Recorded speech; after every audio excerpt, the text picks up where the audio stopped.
So I'm going to make a small, let me get this, a small review of what I did last time. Should be kind of easy. So the thing is that on the unit disk, we have these radial symbols. All of us have heard about those and many generalizations. I just rewrote the formula of the modulus of a complex number like this because I'm going to work with Cartan domains of type 1. Of course, you also have on the unit ball the radial symbols, which are functions that depend on the column vector on Bn, like this. If you do the product on the other way around, you get an n by n matrix, which is basically the projection onto the space generated by C, except for some constant. So they are very different. So because of that, this is a problem to consider, of course, but because of that, I wanted to consider this Cartan domain of type 1.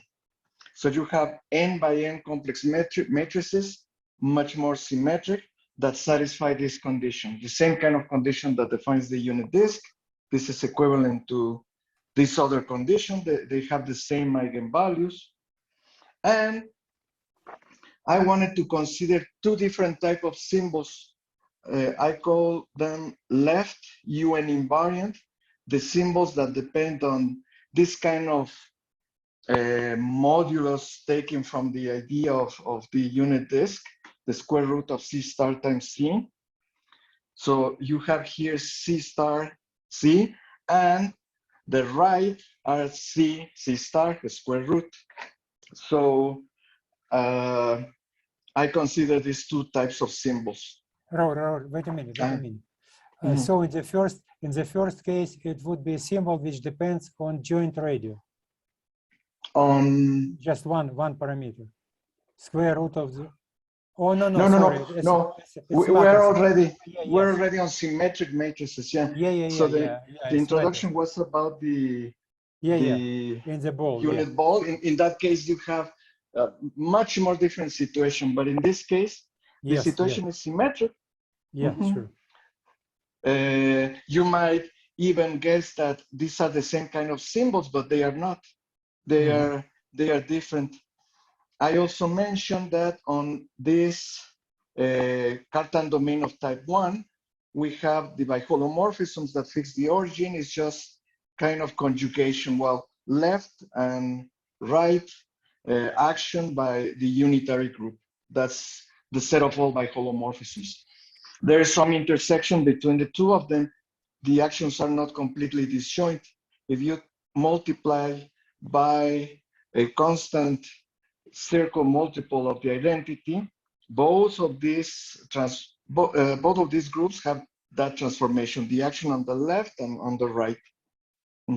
Here I have shown the formulas, which are very simple, that show you that dependence on this, or the square root, is actually invariant on the left, and dependence on the square root of this is invariant on the right. That's why I call them like that. And actually, it's equivalent if and only if. And well, I take the left and the right factors, and we have three types of invariant symbols. Those that are invariant by the whole group of biholomorphisms that fix the origin, and those that are left UN invariant and right UN invariant. These are characterized by this property here. This is a proposition, not very difficult, but you have to prove something. And let me see. Oh yeah, I also explained in coordinates, in some kind of polar coordinates similar to those in Hua's book, what's the meaning of being invariant with all three conditions. The first one, kind of by invariant. If you take C in this domain, you can always express it like this, just from linear algebra, where this x1 up to xn are the eigenvalues of C star C or C star. So Raul, one question. this is this Cartan domain has rank n. Yes. Rank n. So And that's why you because, have because of n that you have variables exactly n like radial. Yeah. In more in terms of this Lie algebra theory, this set here is some kind of bichamber in a maximal abelian subspace, and with biholomorphisms you can always move inside of this bichamber. In the case of the unit, this is just one radius, but you have n radii in the case of this n-dimensional, n square dimensional Cartan domain of type 1. So being invariant by both is given by this condition. For example, it depends on n variables. And I introduced some conditions, some coordinates, kind of natural. Any element, as I said, can be written like this. This diagonal matrix with the eigenvalues of C star C and two unitary matrices. The problem is that there is some ambiguity here. You can commute from one side to the other any element which is diagonal in either group. So you have to introduce some equivalence relation to actually have a diffeomorphism. But once you do that, you have this diffeomorphism. This is kind of the nth product of the unit interval, but directed. And by invariant, with respect to these coordinates, depends only on the n radii. Left invariant depends on that n radii, but also on V, does not depend on U. So you have some extra room to move around with these symbols. And yeah, that's for the left invariant. They do not depend on U, and the right invariant do not depend on B. And of course, invariant by both is bi-invariant, but in particular, bi-invariant is contained in left and right invariant, but these inclusions are proper in general, because the left invariant depends on this radii times some extra information here. So you have as much left invariant symbols extra beyond the bi-invariant as measurable functions you have in this space. Now, for n equals 1, both are the circles, so everything is the same. But for n at least 2, this is a n times n minus 1 dimensional manifold. And so you have much more symbols. This is a flag manifold. This kind of flag manifold. It has this dimension for n equals 1. Well, this is 0. Everything is the same, but otherwise you have 3 separate kinds of symbols.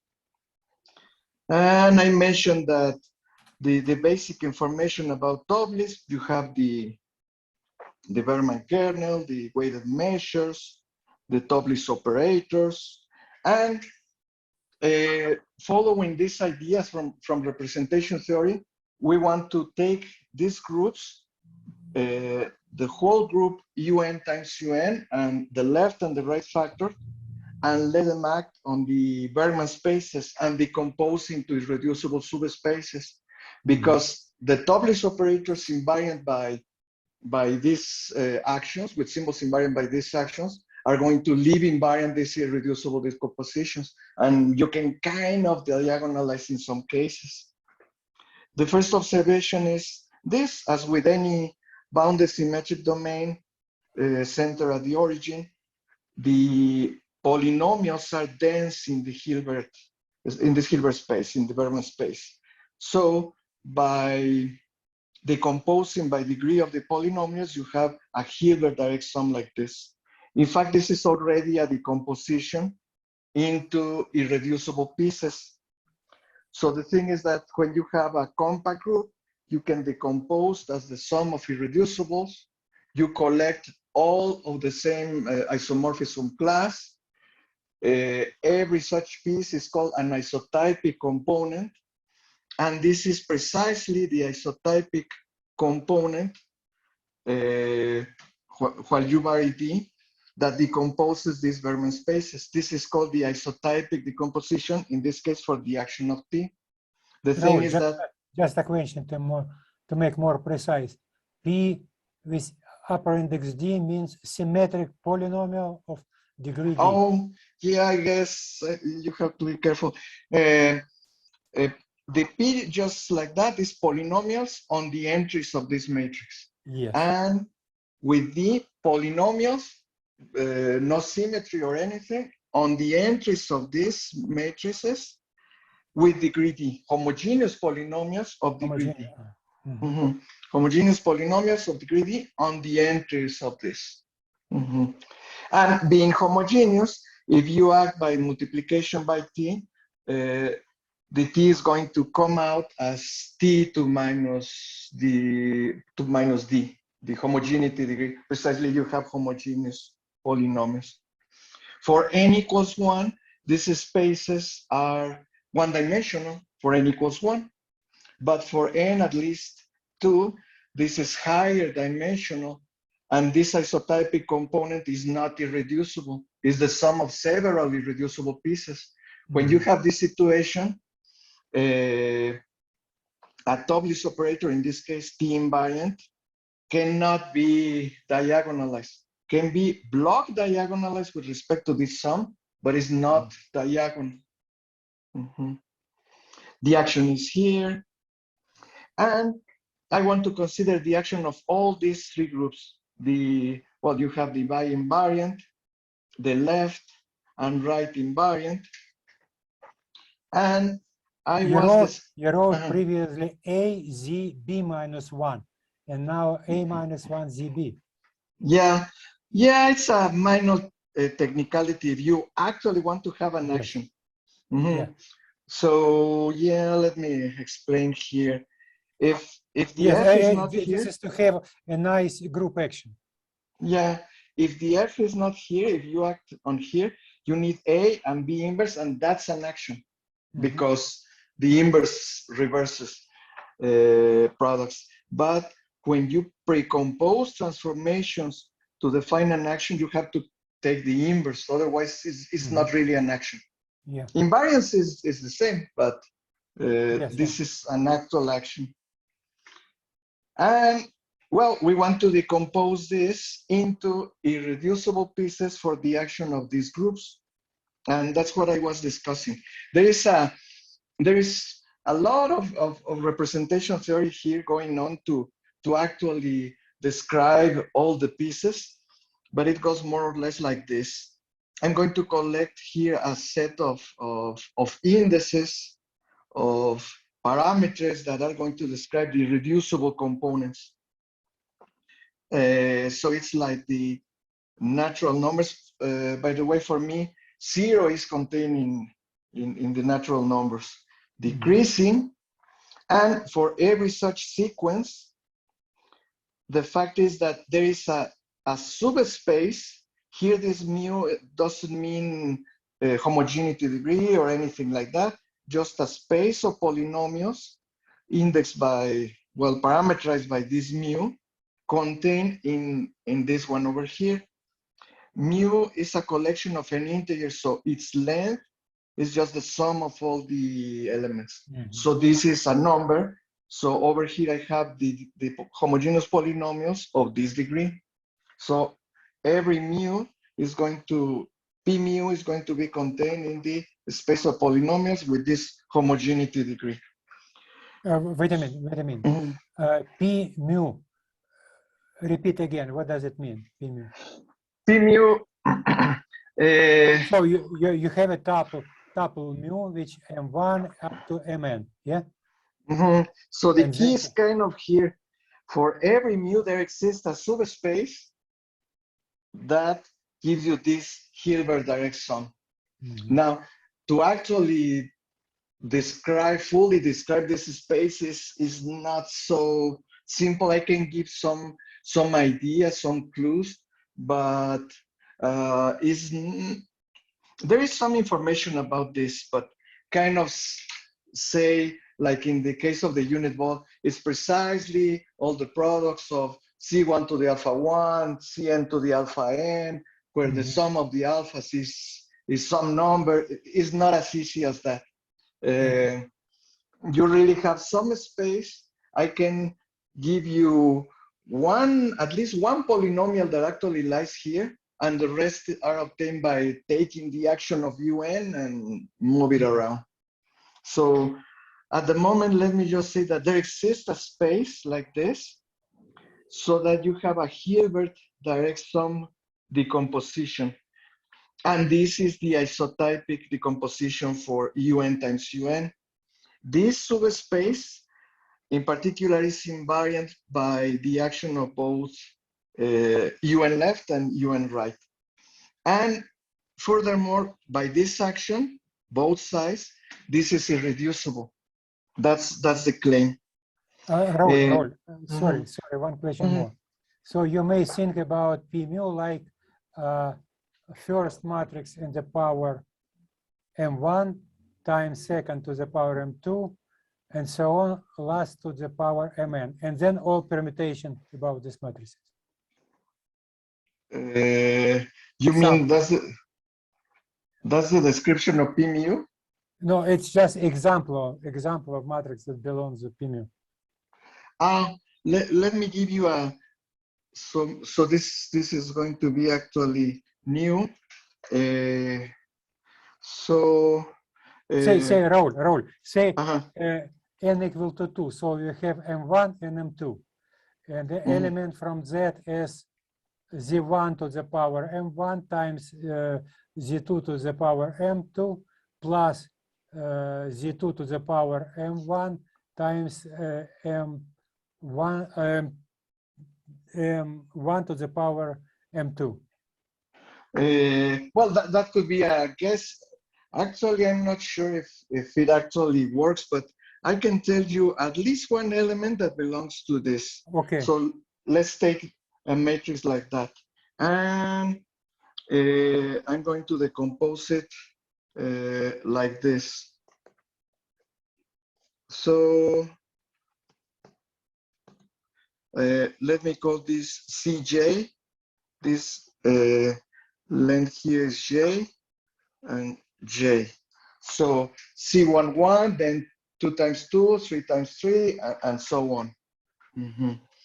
And what I can say is the polynomial, so it's going to be the product from J equals 1 to N, of determinant of Cj to the let me write it like this: C1 to the M1 minus M2, determinant of C2 M2 minus M3, and so on until determinant of the whole matrix to the M. The polynomial belongs to this space. So yeah, actually it's kind of complicated. And this is this decreasing tuple. Like this. So yeah, I guess that's something that I have to investigate more carefully. If someone in representation theory actually has a more explicit description of this space, but that's something I can tell you.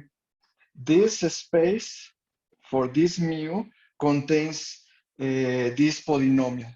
So it's kind of complicated. You would like to say, well, take just C11, C12 to some powers, or maybe instead of going through a row, go through a column or something like that. But this determinant is going to mix the entries in in the 2 times 2 submatrix, then 3 times 3, and so on. And this one, you know, that belongs here. And wait a minute.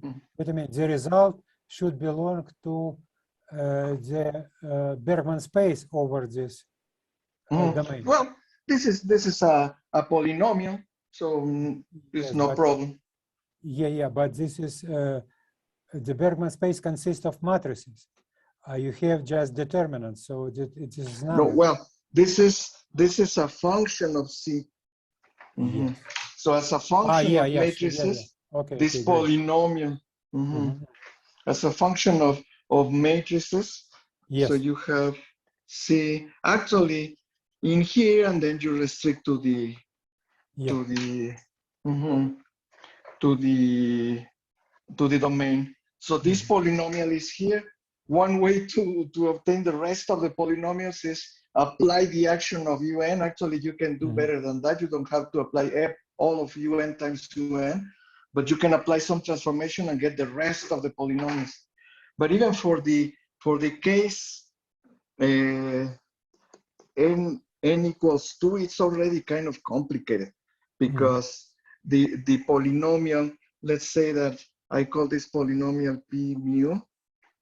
This polynomial p mu, now just a 2 by 2 matrix, is going to be C11 to the M1 minus M2, and the determinant C11, C22 minus C12, C21 to the M2. And you can check this has this degree of homogeneity.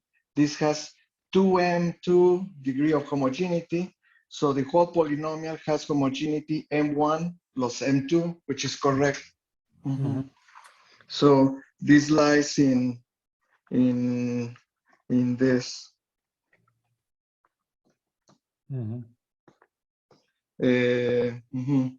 Which in this case lies in M1 plus M2.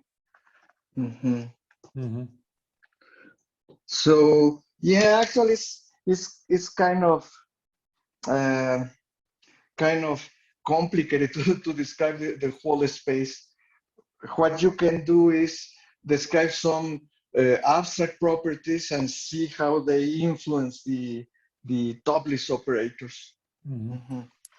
Now there is something I can say for n equals 1, the kind of trivial situation. For n equals 1, you just have as polynomials, well, a single m and a single variable, and this variable to the m. If you apply the action of UN well, in this case, U1 of, if you apply the rest of the action, you get m minus 1. No, sorry. You just get that. That's the only thing you get. The isotypic component is in the case of C, 1 by 1, just this. It's kind of simple. But in this, once you get to 2 by 2 or higher, is more complicated. Now, actually, last time Elmar mentioned something that you might try to go that way, but there is a problem. Let's say an alternative attempt to get this decomposition. The thing is that C can be written like this, being a n by n matrix. Well, you can see it like this. And when you act on the left, where you just acting like this. And you can say that homogeneous polynomials of degree d on n times n matrices can be decomposed, well, as homogeneous polynomials in the first column, then the second column, and so on, with varying degrees. What you get is this kind of decomposition, alpha here with length d, and alpha 1, Cn, tensor product with Cn. And because of this expression, you can say that the action on the left is going to leave invariant each one of these terms. However, these terms are not irreducible. That's the problem. If you had the possibility of varying the unitary transformation acting on each one of the entries independently, then you actually get something like quasi-radial. Then this is irreducible. But the matrix is exactly the same in all the entries, so this is not irreducible. This has to be further decomposed, and this is the correct decomposition. As you can see, this decomposition is not compatible with the tensor product because of these determinants. So it's going to be kind of messy to have these decompositions. Something similar can be said for the right action. Now you act on the rows instead of the columns. Something can be said about these elements. Entonces, then we have the following. With respect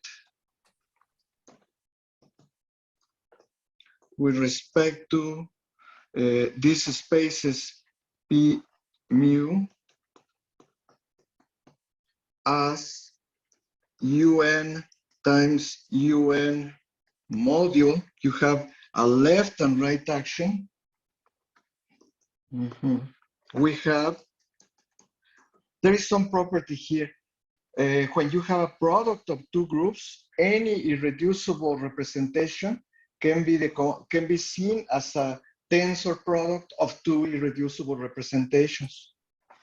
So in this case, this is isomorphic to this thing here, where W mu is the UN, the irreducible UN module, the irreducible UN module. Here I have to say something without actually defining it, otherwise I'm going to take too much time. With highest weight mu. The thing is that for compact groups like UN, you can you take the maximal torus that is diagonal, decompose into some eigenspaces. These eigenspaces have to do with some kind of eigenvalues, and you look for the highest eigenvalue. And this highest eigenvalue is called really a highest weight that completely determines up to isomorphism the irreducible representation.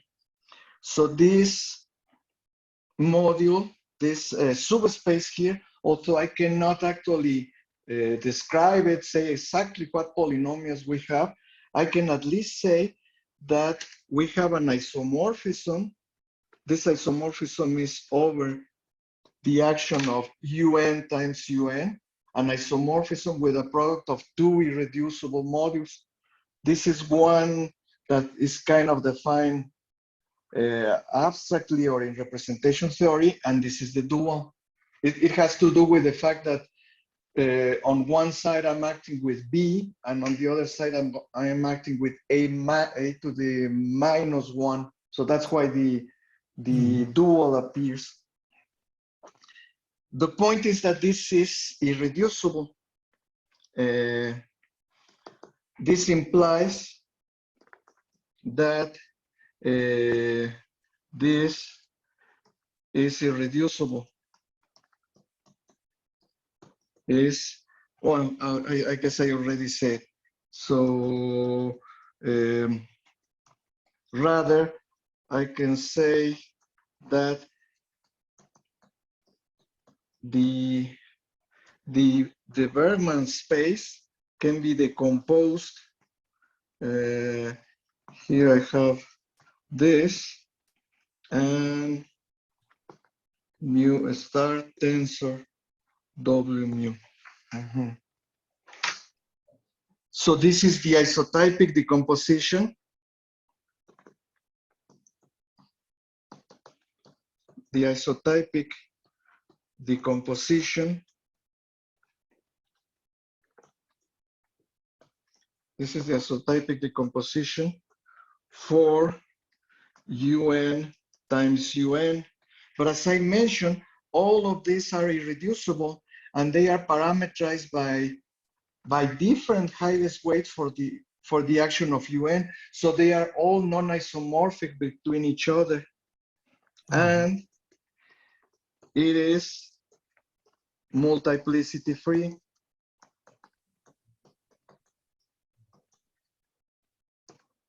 And that last claim, well, if you have followed all these representation theoretic results with Toeplitz operators, must ring you a bell. Multiplicity free, then I have diagonalizable commuting Toeplitz operators. And that's the conclusion.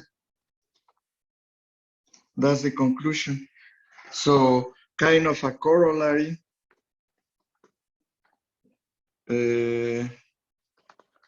Corollary, if you take the Toeplitz algebra generated by Toeplitz operators with essentially bounded symbols, which are UN times UN invariant, this is commutative. Commutative. In fact, this is already known. The thing is that this is the group of biholomorphisms that well, I guess I made a mistake here because you no longer have this, but this domain. So this is already known. If you take any bounded symmetric domain like this one and consider the essentially bounded symbols invariant under the biholomorphisms that fix the origin, this is commutative. This is already known. But in this particular case, you have some extra thing to consider. We consider UN times UN invariant, but what about UNL, UNR invariant? So I have a proposition here. However,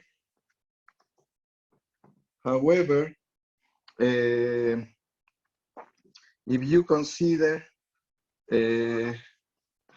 again, the Toeplitz algebra, C-star algebra, generated by Toeplitz operators whose symbols are essentially bounded, but now only left invariant, and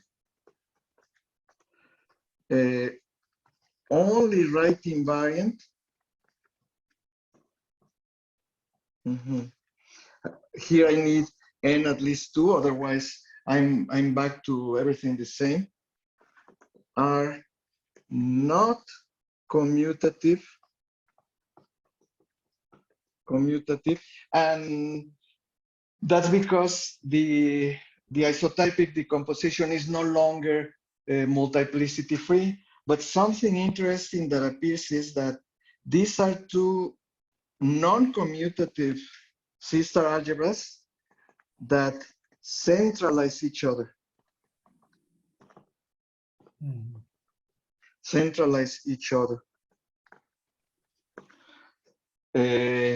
Both contain non-normal Toeplitz operators.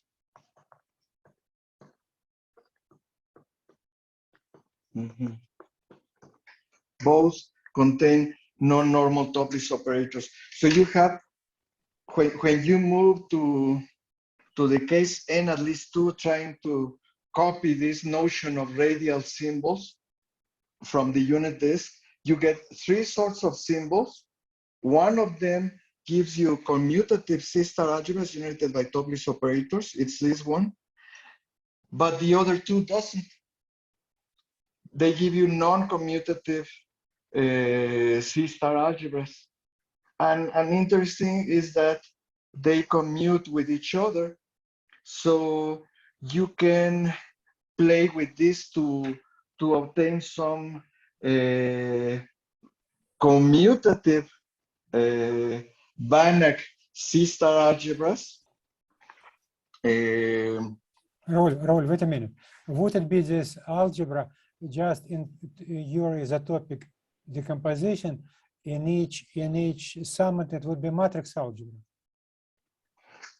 Yeah, it's something like that. Let me. So in these cases, let me see if I understood correctly your question. So we have this decomposition mu in Pn of this polynomials. This is still the isotypic decomposition for both the left and the right action. The problem is that this is no longer irreducible. And how is that? It's going to be like this.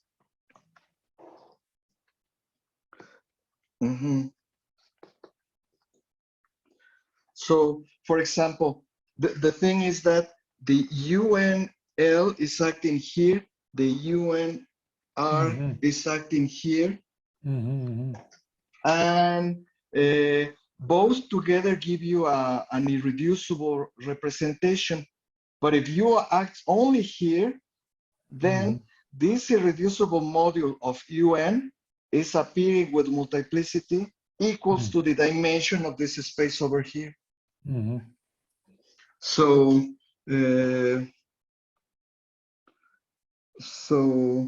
in a sense, and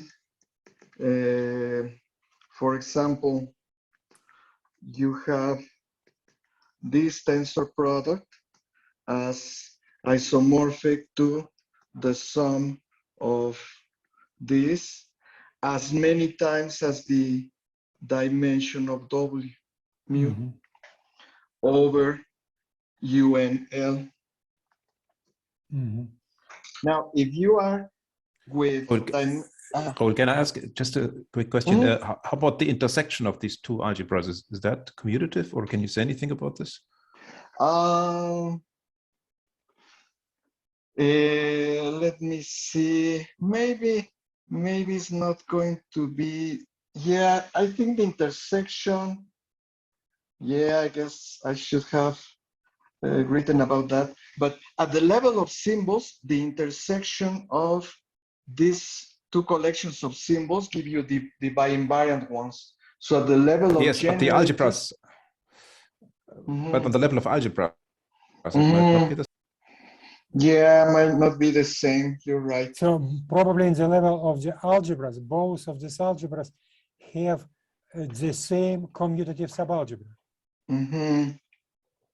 Yeah. Well, I think I can say the following, at least. We have so yeah, they don't have to be the same, but at least there are some inclusions. You have this, and intersection with the other ones. U and L intersection with tau L, L infinity, D1 and N. And as Wolfram says, it might not be the identity, but there is something that you can say. All these Toeplitz operators, well, all the elements in this C-star algebra are in fact UNL invariant. And if they also belong here, they are UNR invariant. So this is contained in the endomorphisms of the intertwining operators for both actions.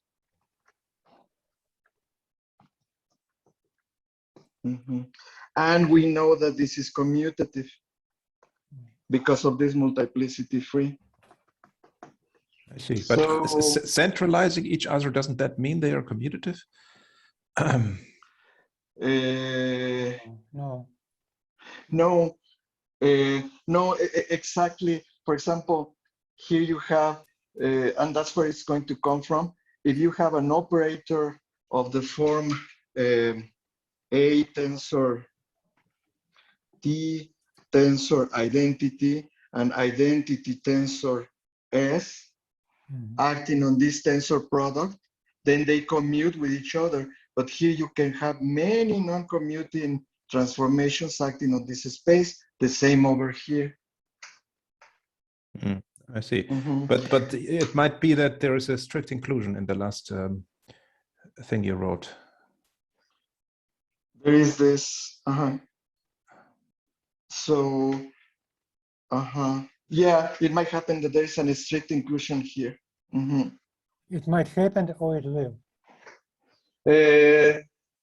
To tell you the truth, I hadn't considered this question, so I would have to think about it. At the level of generating Toeplitz operators from symbols, you have the identity. I mean, this L infinity is the intersection of this L infinity with this L infinity.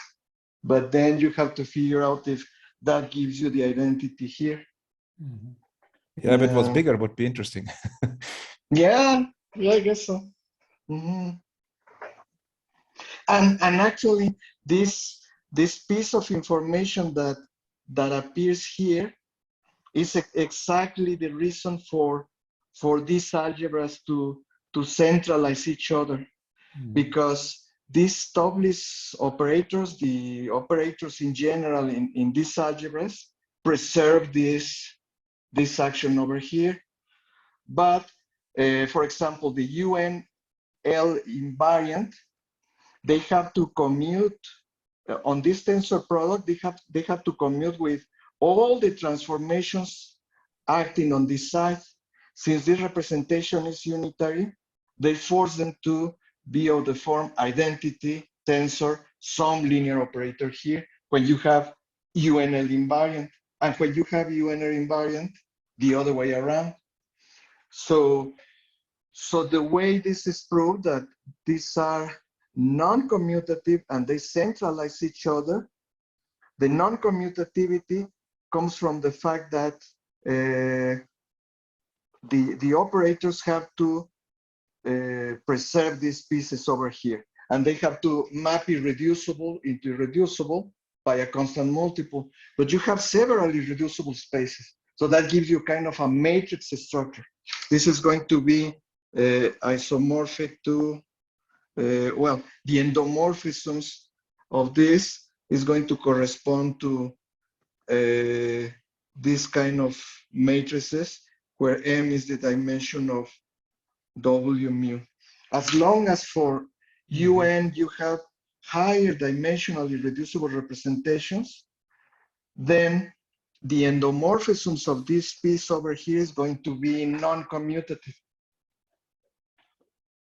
And one of them has to commute with all the action in UN, the other one with all the action on UN on the right, and that forced them to be like this correspondingly.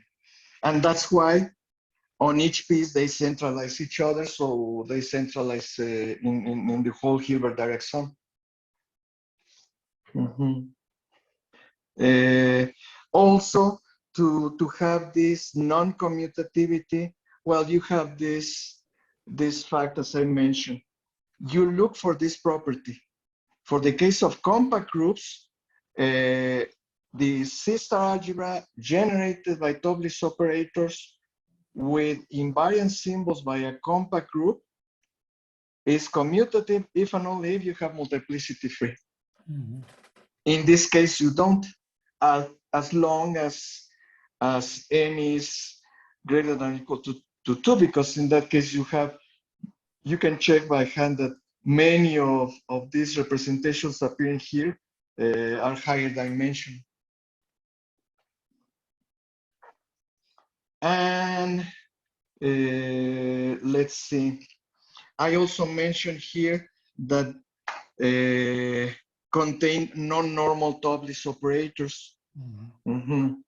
So to do that, let me see, have a bit more time. So about non-normal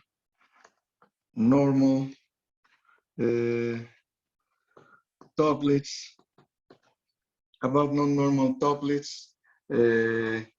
in let's say TA with A in L infinity D1 n times n, just invariant by the left. What you do is the following.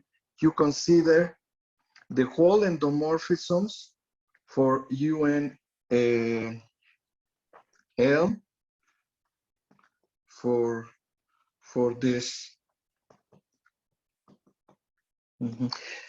All the transformations here have to leave invariant the isotypic decomposition. So you really have a direct sum over the pieces of endomorphisms for UN, but now for this space.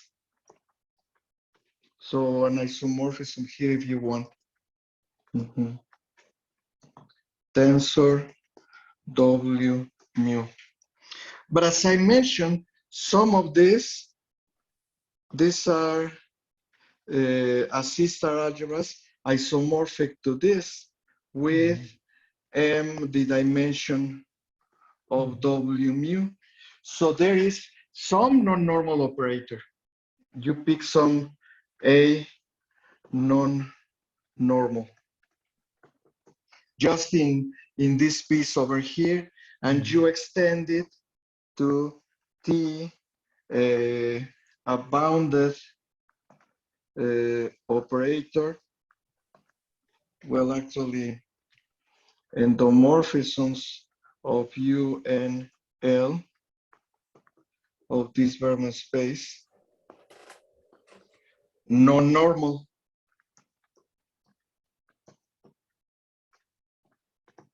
So I guess what you do is you consider some non-normal matrix here is going to be acting here as a non-normal matrix, some non-normal transformation, and on the rest of the terms just add 0. Just put 1 or 0. The identity if you wish. And here's an important result proposition. There exists A here.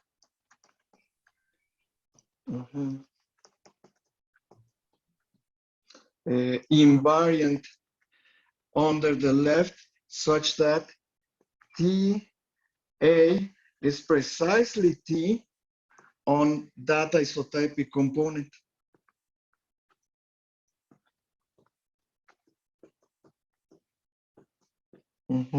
This is kind of similar to this results on multiplicity-free isotypic decompositions that gets to maximum.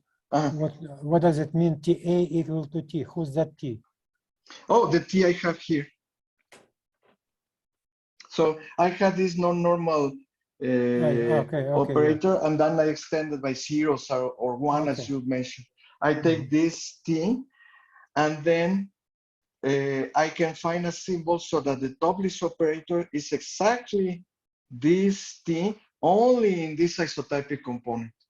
So basically you say that if you have this left invariant symbol, then that means that the Toeplitz operator with this symbol is a direct sum with respect to your isotopic decomposition, where in each level you have matrix from the left.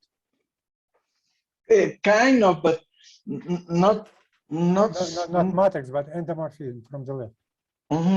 So what I can say, I guess, is that if the whole endomorph, if the whole algebra, this whole algebra here, you project it to act on the isotypic component, it gives you everything. But maybe it cannot give you everything at the same time on every single term. So maybe this is not exactly the direct sum of all this matrix. No. It's inclusion because of it must be this endomorphism must be bigger. And this implies TA non-normal. And just a question. So this would also allow you to construct the finite rank Toeplitz operators? Finite rank? If you put the T0 at every piece except at one of these PM? No, I'm not sure, because it could be nice, but the problem is that I can say that TA equals T. Actually, I can do a bit more than that. On a sum of a finite number of isotypic components, on a finite number of these spaces. But beyond that, I don't know what's going on. I cannot say that it's zero in the other terms. Okay. Yeah, sorry, I understood it not correctly. Yeah, I see. So probably like a vague analogy, if you have Toeplitz operator with radial symbol, then we have the spectral sequence like slowly oscillating. But if you consider like first some numbers and then zero, is of course slowly oscillating, but this is not a Toeplitz operator. It belongs to the algebra. So I guess you already have problems in the one-dimensional case. Yeah, exactly. And whole isomorphism would be just not slowly oscillating, but just L infinity sequences. And with this, you can construct some interesting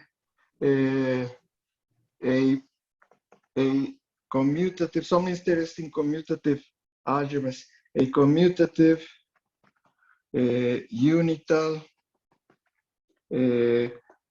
Banach, non-C-star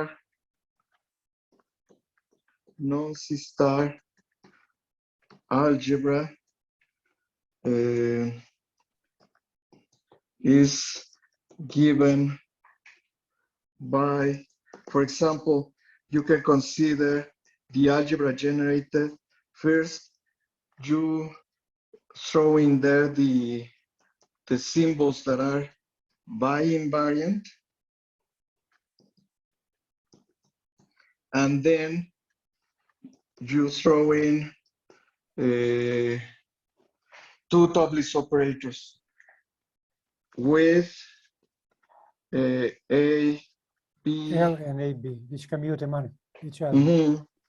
UNL, UNR invariant, respectively, non-normal. Does not matter, whatever. Well, the thing is that if they are normal, then you cannot claim that this is non-C-star. But if you say non-normal, it's definitely not C-star. Such that TA, TB, non-normal.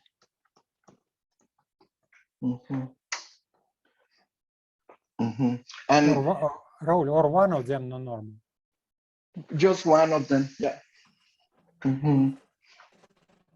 So this is the kind of situation you can get. You have 3 C-star algebras going around here. 2 of them are non-commutative. The intersection of them contains a commutative one, the one that is already known from all this multiplicity free theory. And because of this mutual centralizing property between these Toeplitz operators, you can get some commuting thing and at the same time not normal. Maybe some non-C-star, yeah, commutative, Banach non-C-star. The main problem I have with this, and which is something that needs some work, is that I can claim the existence of this kind of symbols, but I don't have specific examples of symbols for which this can be done. And I guess that's something that needs working. Consider among these left UN invariant, right UN invariant symbols, some specific special types of them, examples that provide you with nice non-normal operators. So it would be similar to the following. We know that quasi-homogeneous symbols are T invariant, and they are specific examples of when T invariants give you non-commutative C-star algebras. We don't have here the corresponding examples of quasi-homogeneous symbols that allow you to get this kind of situation.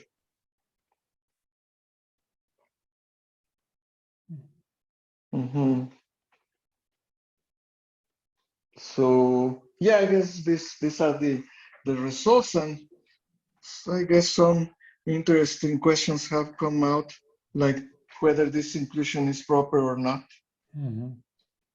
So, yeah. Raul, another interesting question: to have some, say, nice description of the C-star algebra generated by just left invariant symbol or right invariant symbol.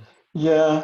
So you have to do something with these pieces of isotopic decomposition, understand the structure on each piece.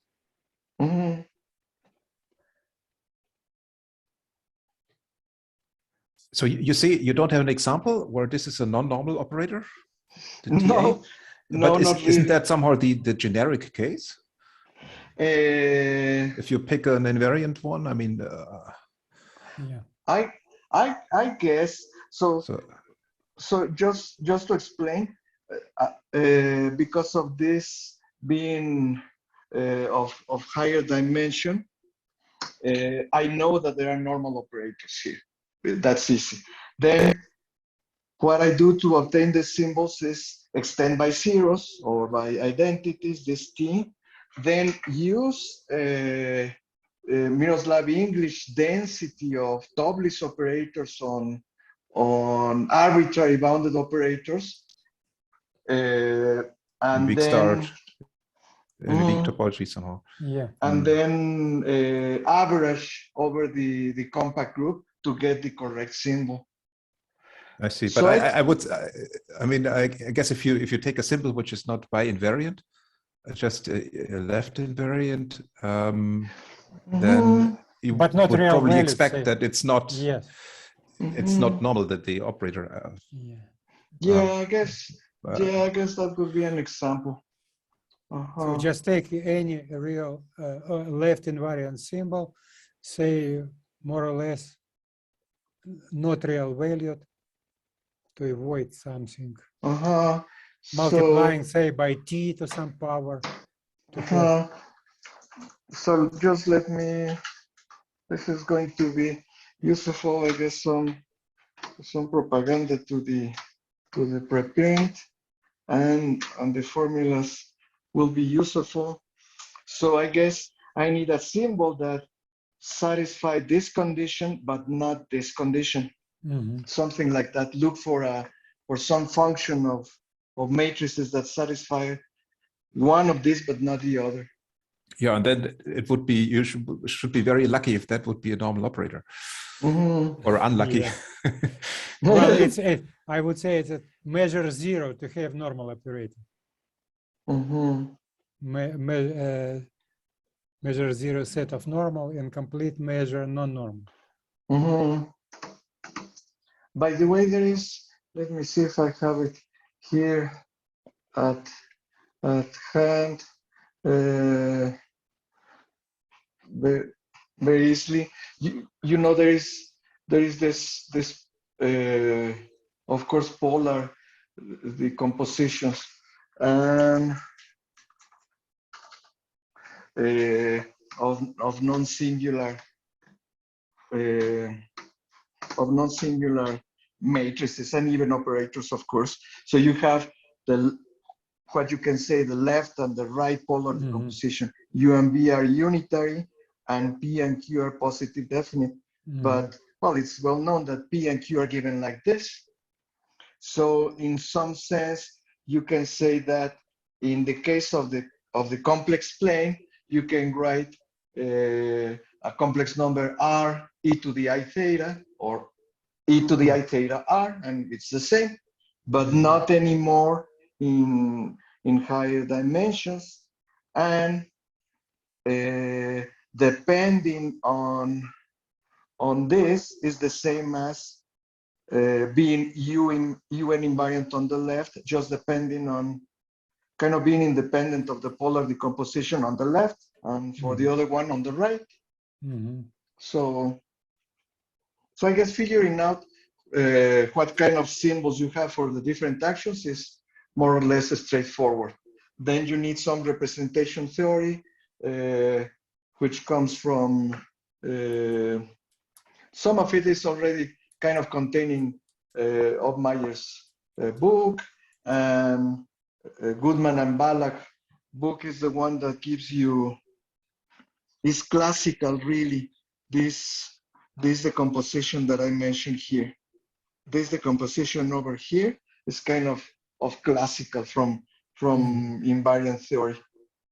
And then the rest is to notice that this forces operators to stay on one side or the other, and they have to commute.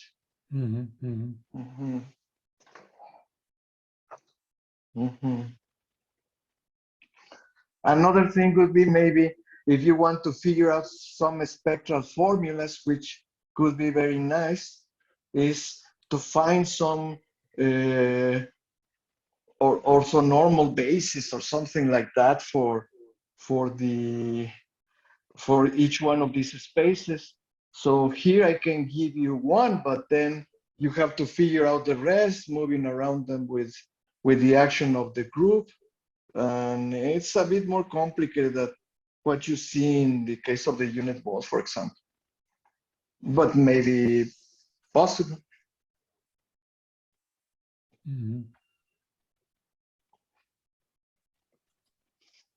Okay, great, Raul. Thank you very much. It's really very interesting. And equation comments.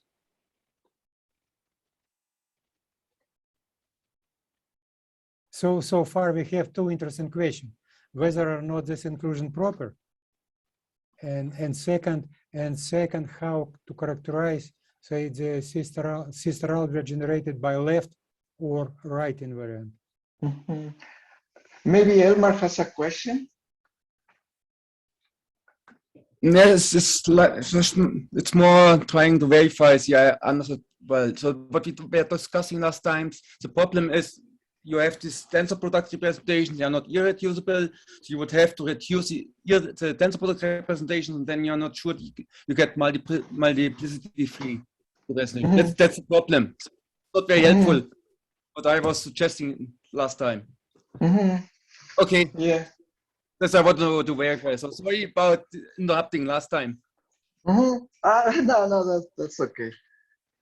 And just to give you maybe the full reference of this kind of stuff, in Oppmeyer's book, this theorem, there is this, I think he calls it Fourier transform of the Bergman space into spaces of polynomials indexed by exactly the same kind of indices that I mentioned. The thing is that here is kind of general. It holds for any, this is a bounded symmetric domain containing the complex vector space C. And actually, this is the way how you compute the Bergman kernel, by computing it on each one of these finite dimensional spaces. But then you require some extra features to actually compute these spaces, or say something about these spaces. Okay, thank you. Okay. More question, comments? The only comments I may add, Raul, you are invited to give more talks in our seminar, because each talk is very interesting. Oh, thank you. And I am trying to make it easier for me writing instead of doing the slides. Okay. And for anyone that wishes, so I can share them. Also, the first part is in Spanish. Yeah, this would be nice if you can share. How do you share? Can you send by email? Yeah, these are images, but I can do a PDF from this and send it to you. Yeah, thanks. Raul, it seems your environment, computer environment, on the bottom, very left, looks like Windows, but the rest line looks like a new GNOME for something, for 2. What are you using? I'm using Windows. Windows, okay. Yeah, it's been a long time since I got rid of Linux. It's very similar to newest GNOME 4.2 for Linux. But for example, I'm using for this Ocular, which is from KDE. Maybe that was a similarity. Sure. Yeah. Yeah, I don't like Adobe. No, I mean you know this blue dashes below these icons. It's like new GNOME.